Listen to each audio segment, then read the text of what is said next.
तो अल्लाह का हुक्म, अल्लाह के हबीब सल्लल्लाहु अलैहि वसल्लम का हुक्म, अल्लाह के हबीब सल्लल्लाहु अलैहि वसल्लम का हुक्म, अल्लाह का हुक्म। अगर अल्लाह के हबीब सल्लल्लाहु अलैहि वसल्लम ये कह रहे हैं, जैसा कि कभी भी नहीं कहेंगे, वो ये कह रहे हैं कि तुम हमारे साथ चलो जहाद पर, तो आप ये आगे से कह दो जी मैं नमाज पढ़ लूँ, तो फिर ये नमाज नहीं है, ये इस्लाम नहीं है। वाह, कहीं मैं अल्लाह की नमाज पढ़ रहा हूँ और अल्लाह के हबीब सल्लल्लाहु अलैहि वसल्लम को तुम इनकार कर दो, समझ कि नहीं? तो फिर हावता मालूम हुक्म हो गया, तो उनके अमाल सब ज़ाया हो गए जिन्होंने हजूर पाक की इताअत न की।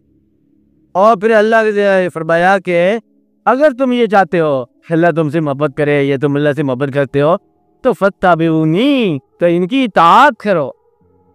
यानी कि हजूर पाक की इताअत जो है ना, ये अल्लाह की इताअत है, ये फैसला हो गया। अब इसमें कोई शर्त और कोई महाम कभी ज़हन में न रखना कि अल्लाह और अल्लाह के हबीब सल्लल्लाहु अलैहि वसल्लम के मकामात के अंदर को मुकाबला कुछ भी कर दो और हमारे अंदाजे के मुताबिक हमारे लिए वो दोनों ही अल्लाह पानी है और दोनों ही अल्लाह मदूद है। हमको बात नहीं, पहले मैंने बताया है, कभी इसमें यह ना कहना कि मतलब कोई हुक्म किसी और हुक्म पर फौकियत है, आपस में वो फौकियत रखें या न रखें उनका काम है। हमारे लिए ये दोनों बराबर की अहमियत है। हर चंद के हम ये नहीं कहते कि हजूर पाक अल्लाह है, बात नहीं ना, लेकिन हमारे लिए मानने के अंदर इतनी ही अहमियत है जितनी अल्लाह का हुक्म। आप बात समझ है ना, हजूर का हुक्म मानना, हजूर पाक की हर बात को मानना, हजूर पाक की मोहब्बत जो है अल्लाह की मोहब्बत है। लेकिन हजूर पाक की मोहब्बत कैसे मिले? अब इस तलाश में जब लोग निकलते हैं तो फिर उनको कहीं ना कहीं मतलब बात की मिलते हैं जहाँ हजूर का जिक्र होता है, हजूर की बात होती है और हजूर से उन लोगों के राब्ता होता है, जैसे भी मतलब बात की तरफ पर होता है, वहाँ जाके फिर हम अपनी उलझने अपने वाक़यात जो है ना वो बैत की शक्ल में पूरा करते हैं। और फिर अगर कभी हमारे ज़हन में फ़र्क महसूस हो तो उस वक्त तक बैत नहीं करना। आप बात नहीं कि जब तक आप शायक और अल्लाह और अल्लाह के रसूल के दरमियान आपको कुछ फ़र्क महसूस हो, मोहब्बत के दरमियान तो फ़र्क महसूस हो, इसलिए वो बैत नहीं किया करते। अच्छा है ना हाफ़िज़ा बात। अच्छा, अगर जब बैत हो गई तो उसके बाद आपको शरीयत के समझने में ज़ाती ज़हन का इस्तेमाल करना मना है कि शरीयत क्या है, क्या समझना है। आपके पीर साहब ने बुला लिया, कहता बात सुनो, उन्होंने कहा जी मैं ज़रा थोड़ा सा फ़िक़्हा पढ़ लूँ, तो फ़िक़्हा तो नहीं पढ़े आप, तो फिर पीर की बात ही फ़िक़्हा बांधा, वो जो कहें वो कर डालो। और अगर पीर साहब को आगे से आप सुना दो कि मेरे ख्याल में हदीस सिर्फ यूँ है तो तुसी आप अमल इतला करो, तो फिर ये कोई बात नहीं यार, ये कोई वाक़या नहीं है। तो गोया के आप पीर को मानने के बाद पीर की बात उसी तरह अहम है जिस तरह अल्लाह और अल्लाह के बीच की बात है। ये उसी ज़मन में मतलब ये मानने वाली बात है कि ज़रूरियात का पीर जो है ना, ये कोई बात नहीं है कि कोई ज़रूरत पूरी करने वाला। आप उतर बादशाह कभी मुरीद हो जाने किसी का तो वो उसके मदाद पे मुरीद हो जाते हैं। तारा अमला मुरीद होता, अयूब अगर किसी का मरूम मुरीद था तो उसके सारे अमला भी मतलब इसका मुरीद हो गया। प्रेसिडेंट ज़ियाद इसका मुरीद हो जाएगा, बाकी लोग भी चल जाएंगे। जैसे पुनः के बाद प्रेसिडेंट तकात नहीं दे देंगे पीर साहब को, पीर साहब आगे तकात चलाते जाएंगे, ये नहीं है।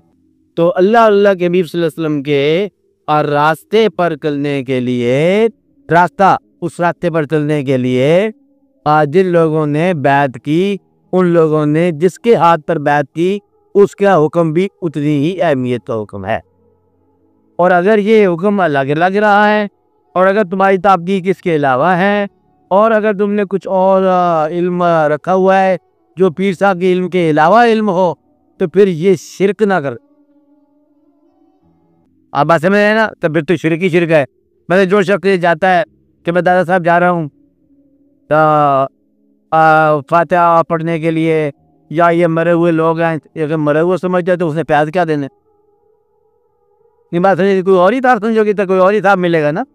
तो इसलिए ये तुम्हारी अपनी नीयत के ऊपर है कि शौक़ अगर मौजूद है तो फिर बैत करो, शौक़ मौजूद नहीं है तो बैत ना करो, कुछ ज़रूरत मौजूद है तो बैत ना करो। वैसे चले जाओ पीर साहब का सुना, ये आपके पास इतने लोग होते हैं, ये हमारा तो तकलीफ है, देखो दूर कर दिया है। मेरा ख्याल है वो साहिबान खिदमत होते ही हैं सारे, उनका काम है मदद करना, मदद कर देंगे। तो बाहर की तकल्लुफ़ करने की कोई ज़रूरत नहीं है। तो बैत तो ये है कि उस ख्याल में ढल जाना और उसी ख्याल के अंदर चल पड़ना। तो ये है बैत के जो आदाब हैं। बाकी आदाब हमने जिस काम के लिए बैत किया वो काम करे फिर पानी नहीं हो रहा, इसके अलावा बैत की बात नहीं है। इसके अलावा बाकी ज़रूरियात की बैत जो है ना वो उन्हीं नफ़ी है और उन्हीं फ़ानी है।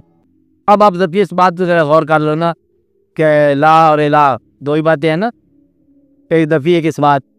नफ़ी का मतलब ये है कि जो चीज़ आपने नफ़ी करनी है, जिसको हर मादी चीज़ हर चीज़ जो समझ आने वाली है इसको आप भी छोड़ देना।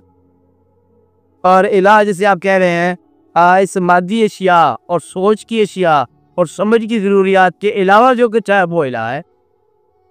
इला जो है आपकी समझ से आगे एक नाम है। इला समझ तक तारा इला है।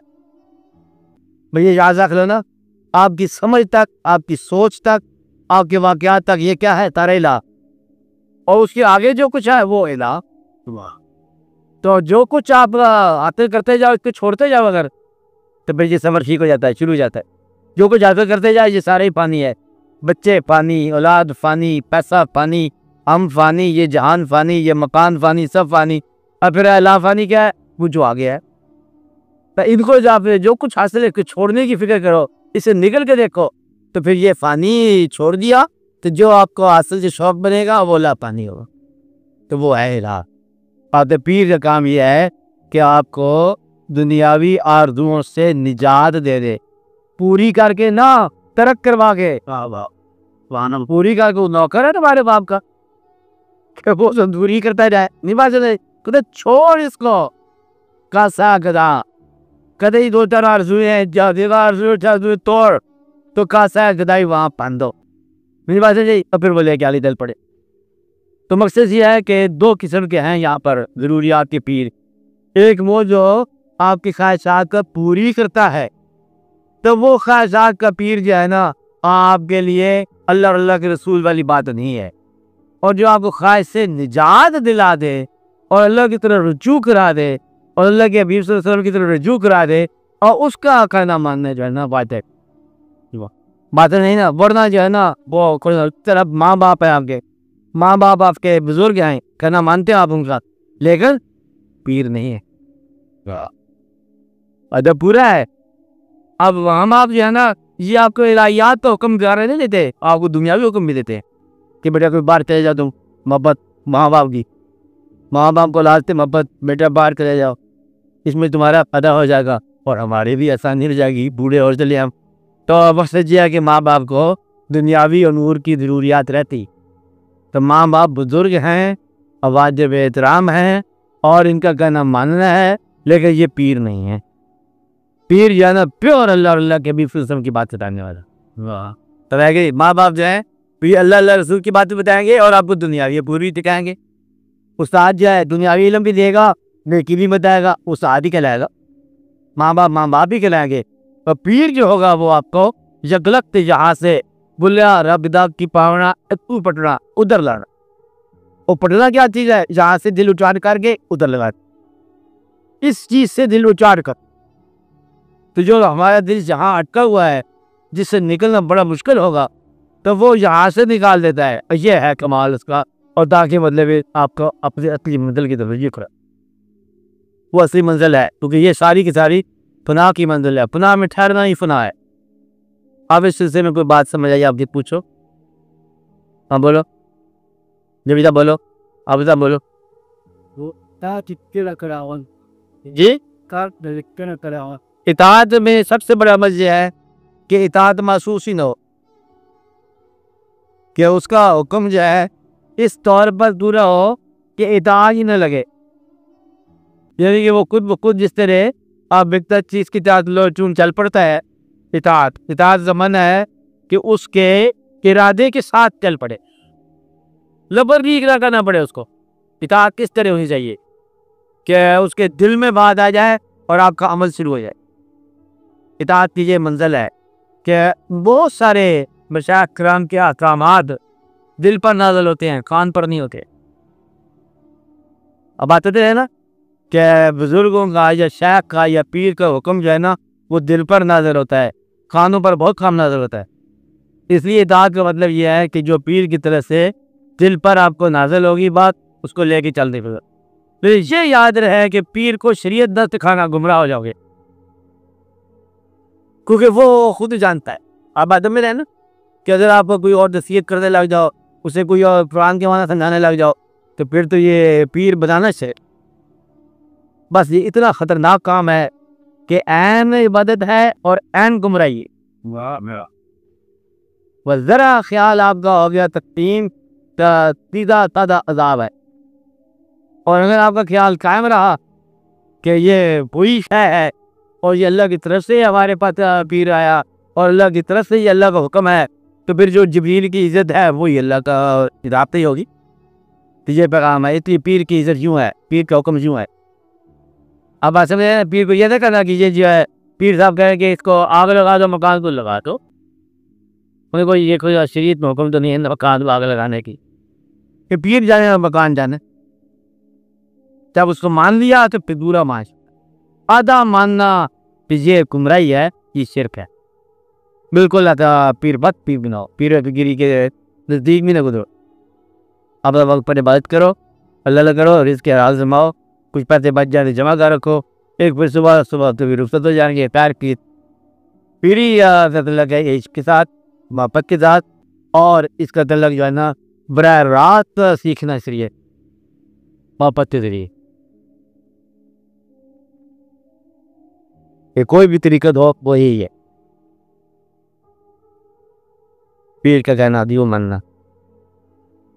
और जब तक ऐसा अगर ना हो कबूल ज़हन में, तो फिर इस काम पे जाओ ही ना। ये तो नामुमकिनात की बातें हैं, लेकिन जब बात हो जाए तो फिर ये मुमकिनात है। इसलिए पहली शर्त यह है कि दुनियावी ज़रूरियात है ना वो इस मंजिल पे ले निकल। अगर तो वो जानता है कि दुनियावी तो वो तकलीफ है तो खुद इंतजाम कर लेगा, करना फजूल है। और अगर नहीं जानता फिर कहने की जरूरत ही क्या है बस। और साहब इसे पीर साहब जानते हैं अगर, तो क्या नहीं, क्या जरूरत है। जो पीर साहब जानते ही नहीं है तो फिर क्या लोगे, चुप ही ना रहो। लिहाजा इस मंजिल पर दुनियावी ज़रूरियात जो है ना उसको रोकना है ध्यान से। बस एक ही दुआ होती है, अल्लाह ताला बदले तुम्हें रहम फरमाए।